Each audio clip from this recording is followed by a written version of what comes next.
브라이틀링은 현대 크로노그래프가 어떻게 생겨야 하고 어떻게 기능해야 하는지를 정의하다시피 한 브랜드입니다. 1915년에 세계 최초의 크로노그래프 손목시계도 1933년에 세계 최초의 듀얼 푸셔 크로노그래프도 모두 브라이틀링의 작품이었습니다. 이후로도 수많은 현대 크로노그래프 디자인에 영감을 주었고 1969년에는 호이어와 해밀턴, 듀부아 드프라즈 등과 함께 팀을 이뤄서 세계 최초의 오토매틱 크로노그래프를 개발하기도 했습니다. 여기에 더해서 물론 네비타이머는 단순히 브랜드의 대표작 정도가 아니라 롤렉스의 서브마리너, 오메가의 스피드마스터에 준하는 위상을 가지고 있는 역대급 파일럿 시계이기도 합니다. 이러한 역사적 성취에 걸맞게 2000년대 초반까지만 해도 브라이틀링은 롤렉스, 오메가 등과 함께 대중적으로 가장 폭넓은 인지도를 가진 투라치 빅3 중 하나로 군림했습니다. 하지만 그때부터 2010년대 중반까지 브라이틀링은 꽤 오랫동안 헛발질을 했습니다. 유행의 변화를 읽지 못하고 계속해서 무지막지하게 크고 복잡한 시계들을 주력으로 내세웠던 것도 문제였지만은 항공 자켓을 입은 존 트라볼타가 활주로를 걸어다니는 예상 가능하고 식상한 이미지를 반복하는 미디어 전략도 그리 효과적이지 않기는 마찬가지였습니다. 그래도 최근 몇 년간 브라이틀링이 보여주는 행보는 망해가는 회사와는 거리가 멉니다. IWC를 이끌었던 조지 컨이 2017년에 새로운 CEO로 부임한 이래 상남자라고 쓰고 아저씨라고 읽는 예전의 늑수그레한 이미지를 벗어던지고 요즘의 트렌드에 부합하는 제품들을 꾸준히 내놓고 있습니다. 게다가 과거에는 보여주지 않았던 섬세하고 세련된 미디어 전략도 보여주고 있습니다.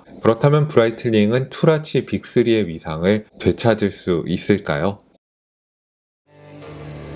My whole life I just wanted to be somebody to be. Yeah, I just wanna be great. Yeah, I just wanna be great. Yeah, I just wanna be great. Yeah, yeah, yeah, I just wanna be great. Yeah, I just wanna be great. Yeah, I just wanna be great.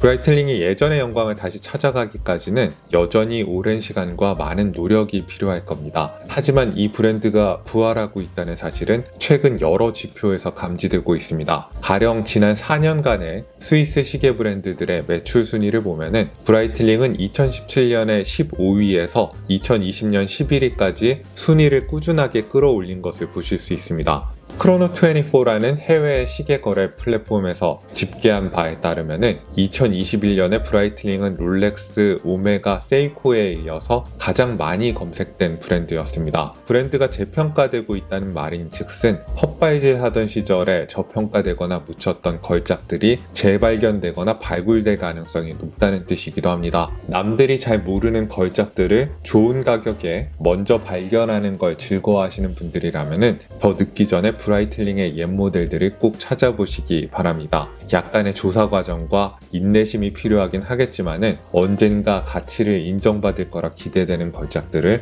말도 안 되는 좋은 가격에 만나실 수 있습니다. 여러분이 지금 보고 계시는 이 시계도 그 증거입니다. 2006년에 출시됐던 크로노매틱 A41360은 1969년에 역사적인 크로노매틱 네비타이머 모델에 헌정된 충실한 재현본이라고 할 수 있습니다. 크로노매틱 네비타이머는 세계 최초의 오토매틱 크로노그래프 시계들 가운데 하나였고 물론 네비타이머 라인업에서 최초로 시도된 오토매틱 모델이었습니다. 무엇보다 멋진 건 가격입니다. 60년대 말에서 70년대에 나온 빈티지 모델들과 2006년의 모델 모두 역사적인 의의에 비해서는 이상하게 가격이 높게 평가되어 있지 않습니다. 워낙에 국내에서는 흔하지 않은 모델이라서 한국에서의 거래 가격을 예상하긴 힘들고 해외 기준으로 말씀을 드리면은 지금 보여드리는 제가 소장한 A41360은 3,000불대 중반에 주로 거래가 되고요. 잘 기다려 보시면은 3,000불 안쪽으로도 상태가 좋은 제품이 나오기도 합니다.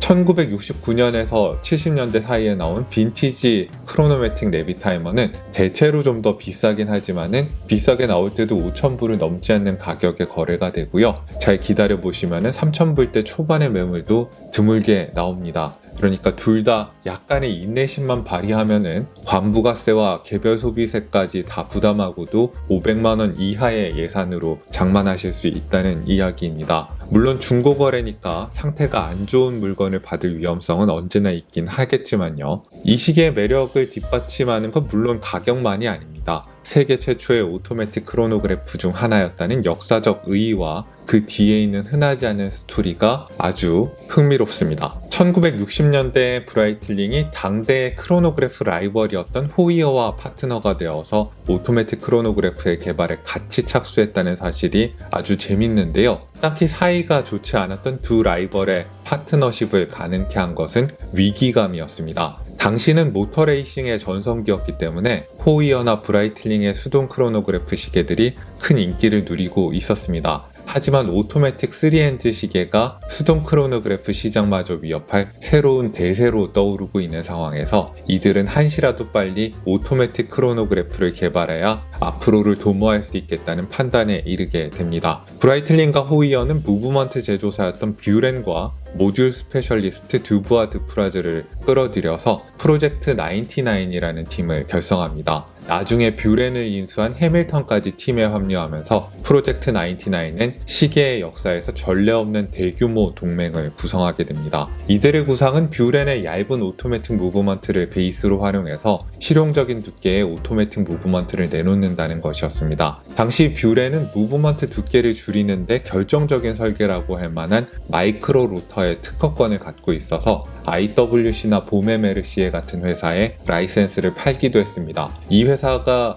1962년에 내놓은 3.2mm 두께의 초박형 오토매틱 무브먼트가 없었다면 프로젝트 99은 출발조차 못했을 가능성이 큽니다. 뷰렌의 무브먼트 위에 장착되게 될 크로노그래프 모듈을 만드는 작업은 지금도 컴플리케이션 모듈 분야의 1인자로 군림하고 있는 듀부아 드프라즈가 맡게 됩니다. 듀부아 드프라즈는 제작 공정과 생산 비용을 최대한 현실성 있게 만들기 위해서 컬럼밀 방식 대신에 캠과 레버 방식으로 작동하는 크로노그래프 모듈을 개발합니다. 지금은 캠 방식을 저렴한 기술이라고 폄하하는 분위기가 있습니다만은 60년대 당시에는 이것이 생산 비용을 낮추는 결정적인 혁신이었습니다. 한편 브라이틀링과 호이어는 새롭게 등장할 오토매틱 크로노그래프 엔진을 장착할 수 있는 새 다이얼과 케이스를 설계하는 역할을 맡았습니다. 이들의 협업은 1969년에 결실을 보게 됩니다. 새 무브먼트에다가는 크로노그래프와 오토매틱 이렇게 두 단어를 합쳐서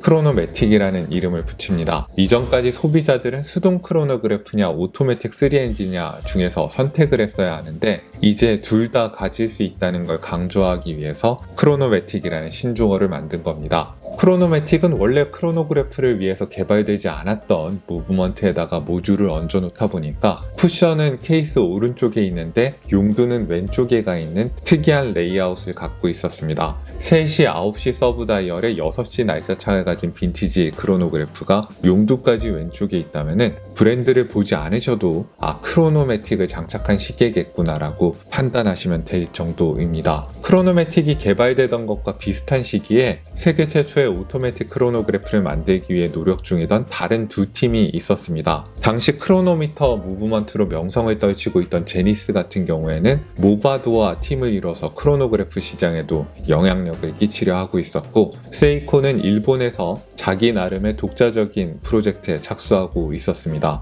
이들 중 누가 세계 최초로 오토매틱 크로노그래프를 만들었는지는 여전한 논쟁거리입니다. 기준을 어디에 두냐에 따라서 승자에 대한 판단이 완전히 달라질 수 있기 때문입니다. 가장 먼저 언론에 발표한 게 누구냐를 기준으로 삼는다면 1969년 1월에 프로토타입을 언론에다 공개한 제니스 모바도 팀의 엘프리메로가 승자일 겁니다. 시계의 이름도 스페인어로 첫 번째라는 뜻을 담고 있고요. 하지만 제니스 모바도 팀이 만든 시계가 실제 시장에 나온 건 10월이 지나서이기 때문에 대개 엘프리메로를 최초로 꼽을 때는 단서를 붙입니다. 세계 최초의 고진동 오토매틱 무브먼트라거나 세계 최초의 일체형 오토매틱 크로노그래프 무브먼트라거나 하는 식으로요. 가장 먼저 제품의 양산에 성공한 게 누구냐를 기준으로 삼는다면 세이코의 6139가 승자라고 봅니다. 6139의 초기 모델의 케이스백 각인을 근거로 판단할 때 세이코는 1969년 1월이나 2월 사이에 오토매틱 크로노그래프의 양산에 성공한 것으로 판단됩니다. 있습니다. 하지만 세이코는 무슨 까닭인지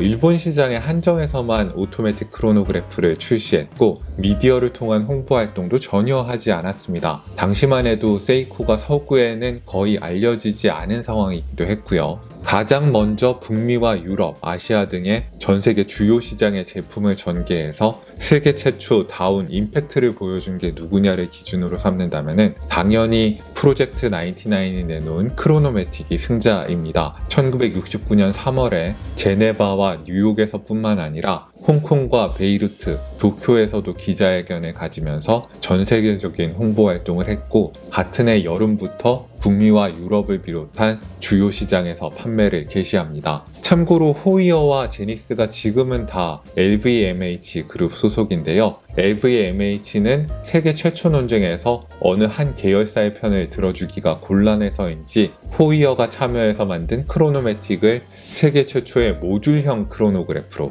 제니스의 엘프리메로를 세계 최초의 일체형 크로노그래프로 소개하고 있습니다. 크로노매틱은 오토매틱 크로노그래프 무브먼트 치고는 얇았지만은 여전히 오토매틱이긴 하다 보니까 기존의 수동 크로노그래프 모델들보다는 좀 더 큰 사이즈의 케이스를 필요로 했습니다. 크로노매틱 엔진을 싣기 위해서 새로 디자인된 브라이틀링의 케이스들은 전통적인 라운드 형태를 벗어나는 전위적인 디자인을 보여주는 경우가 많았는데요. 최초의 오토매틱 내비 타이머도 큼지막한 팔각 케이스 덕에 굉장히 강렬한 인상을 갖고 있었습니다. 일부에서는 피자 박스 같이 생겼다고 피자 케이스라고 별명을 붙이기도 하고 프라이팬에 계란 후라이를 올려놓은 것 같다고 프라이드 에그라는 별명을 붙이기도 했습니다. 케이스가 크다고 그냥 빅케이스 내비 타이머라고 부르는 분들도 있었고요. 크로노매틱 내비 타이머는 이라크가 경제 성장을 거듭하고 있던 비교적 정상적인 나라였던 1970년대에 이라크 공군 시계로 활약하기도 했습니다. 만약에 수집가치만 생각하신다면 60년대 말이나 70년대에 나온 빈티지 모델을 구하시는 게 옳다고 생각이 됩니다. 하지만 빈티지 내비 타이머는 내구도나 방수 성능을 확신할 수 없고 무브먼트의 상태가 의문스러운 경우가 있습니다. 그래서 저처럼 시계를 실제로 사용하려는 목적으로 구매를 고려하시는 분들은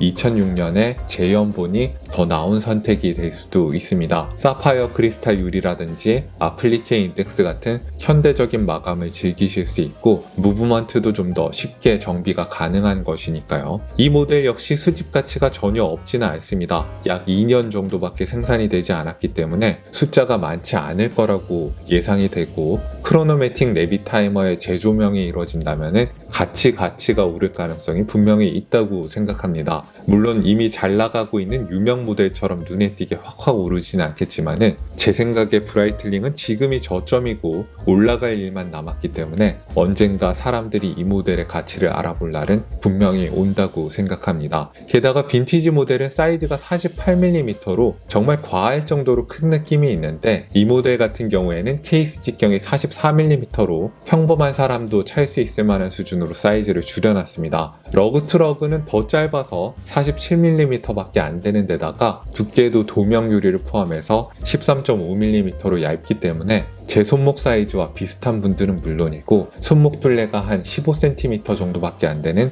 가는 분들도 충분히 찰 수 있는 시계라고 생각을 합니다. 무게는 가죽 스트랩을 포함해서 113.7g이고요. 러그의 폭은 22mm입니다. 원조 크로노매틱의 마이크로 로터까지 그대로 재현하지는 않았지만은 두께가 얇은 걸로 정평이 나 있는 에타 2892-2에다가 크로노매틱 시절에도 참여했던 듀부아 드프라지의 크로노그래프 모듈을 얹고 용도의 위치를 왼쪽으로 옮겼습니다. 크로노미터 등급의 2892라서 정확도는 물론 빈티지보다 훨씬 좋겠고요. 7750 계열 대신에 근본 있는 모듈형 크로노그래프를 채택해준 거는 이 시계를 더 역사적인 모델에 대한 충실한 재현본으로 만들어주는 부분이라서 더 매력적입니다. 다만 원조는 9시 방향 서브 다이얼이 12시간 카운터, 3시 방향의 서브 다이얼이 30분 카운터였는데 이 시계는 9시 방향 서브 다이얼이 30분 카운터고 3시 방향이 스몰 세컨드입니다. 원조랑 배치기가 다르고 12시간 카운터가 없는 건 아쉽지만은 계속 움직이는 초침이 있다는 건 좋은 거라고 생각합니다. 날짜창 위치는 원조와 마찬가지로 6시 방향에 가 있는데 다이얼의 대칭을 깨지 않아서 좋습니다. 푸셔들의 사용 방식은 크로노그래프에서 여러분들이 기대하는 방식일 테고요. 스캔 방식이긴 하지만은 푸셔를 누르는 느낌은 생각보다 뻑뻑하지 않고 부드럽습니다. 왼쪽에 있는 용두는 적응이 필요하시긴 할 텐데 적응이 끝나면은 딱히 불편하다고 느끼시지는 않을 겁니다. 게다가 손등을 치지 않아서 좋은 부분도 있고요. 팔각형의 독특한 케이스나 이빨처럼 생긴 베젤 엣지의 느낌은 원조를 상당히 정확하게 재현했습니다. 하지만 케이스를 만져보시면은 빈티지와는 달리 묵직하고 굉장히 꽉 짜인 느낌을 줍니다. 손목에 올려봐도 단단한 느낌이고요. 그런데 이런 이미지와 체감과는 다르게 방수 성능은 30m에 그치고 있어서 좀 아쉽습니다. 약간 크림빛이 도는 흰색의 이너 베젤과 서브 다이얼은 검은색의 다이얼과 잘 대조를 이루고 있습니다. 복잡해 보이는 다이얼은 현대적으로 정교하게 잘 만들어져 있습니다. 요즘 나오는 내비 타이머와 비교해봐도 별 차이가 없다고 느끼실 겁니다. 서브 다이얼의 바깥쪽 그리고 서브 다이얼 안의 숫자에 결이 다른 네모틀 같은 걸 적용한 게 좀 특징적인데요. 비행기 계기판 같은 느낌을 더 살린 것 같네요. 자세히 보면은 다이얼의 촘촘한 글씨들이 금색의 메탈릭 잉크를 검은색 바탕 위에다가 찍은 일반적인 방식이 아니라 브라스 위에 글씨 부분만 남기고 검은색 바탕을 프린트하는 길트 방식으로 제작된 걸 확인하실 수 있습니다. 원조와 달리 미끄럼틀처럼 생긴 아플리케 인덱스를 적용을 했는데 빛을 더 고급스럽고 중후하게 머금어 줍니다. 바톤 형태의 시분 침맨 크로노그래프와 관련된 바늘들이 원조에서는 오렌지색으로 표현이 됐는데 이 시계는 진한 빨간색으로 표현되고 있습니다. 그래서 좀 더 진지하고 중후한 느낌도 듭니다. 원조의 디자인에서 벗어나는 선택 중에서 물론 아쉬운 부분도 있습니다. 12시 인덱스를 아라비아 숫자 대신에 길다란 삼각형으로 표현한 건 그래도 이해할 수 있는 부분인데 트윈제트 로고 대신에 기울어진 B자 로고를 사용한 건 좀 슬플 지경입니다. 불을 꺼보시면 야광을 확인하실 수 있는데요. 브라이틀링의 야광은 스위스 브랜드들 가운데서는 좋기로 정평이 나 있습니다. 적용 면적이 넓지 않음에도 꽤 밝고 지속력이 좋은 야광을 즐기실 수 있습니다. 케이스백은 다 폴리시된 바탕에다가 브랜드 로고와 스펙 정도만 새겨놓은 단촐한 형태여서 별로 언급할 만한 것이 없고요. 많은 분들이 좋아하시는 브라이틀링의 날개 로고는 잘 폴리시된 핀버클에 남아 있습니다. 우람한 케이스에 잘 어울리는 멋진 형태를 갖고 있고 사용하기에도 직관적입니다. 가운데를 두툼하게 불린 소가죽 스트랩에다가 경계면이 분명하고 흰색의 스티치가 적용된 내비 타이머에서 여러분들이 떠올릴 만한 가죽 스트랩을 잘 적용했습니다. 저는 내비 타이머는 가죽줄에 차야 한다고 생각하는 편이라서 이 스트랩에 상당히 만족했습니다. 찾아보시면은 같은 모델이 메탈 스트랩에 나온 경우도 있으니까 브레이슬릿을 좋아하신다면 그 모델을 찾아보시는 것도 좋겠습니다. 자, 그럼 총평입니다. A42360은 브라이틀링의 부진이 막 시작될 때 나온 모델이라서 그런지 별다른 주목을 받지 못했고 지금도 제대로 된 평가를 받지 못하고 있는 비운의 모델입니다. 하지만 브라이틀링의 역사적인 첫 번째 오토매틱 크로노그래프 모델을 현대적인 마감과 실용적인 사이즈로 잘 해석한 모델이고 그래서 이후에 나온 지나치게 크고 화려한 망작들과 분명히 구분되어야 할 걸작이라고 생각합니다. 인터넷에 돌아다니는 브라이틀링 시계들을 잘 뒤져보시면은 이렇게 남들이 잘 모르는 걸작들을 좋은 가격에 발굴하실 수 있는 기회가 많습니다. 브라이틀링 시계들이 재평가되는 날은 분명히 올 겁니다. 1, 2년 안에 가치가 팍팍 오를 거라 기대하실 수는 없겠지만은 가치가 있는 회사고 역사가 있는 회사이기 때문에 그리고 그 역사가 어디 가는 게 아니기 때문에 분명 언젠가 존버는 승리한다 이렇게 말씀을 드리고 싶습니다. 오늘도 여러분들께 유용한 정보가 됐기를 바라고요. 여기는 생활인의 시계, 저는 호스트 김생활이었습니다. 안녕히 계십시오. Yeah, I just wanna be great. Yeah, I just wanna be great. Yeah, I just wanna be great. Yeah, yeah, yeah.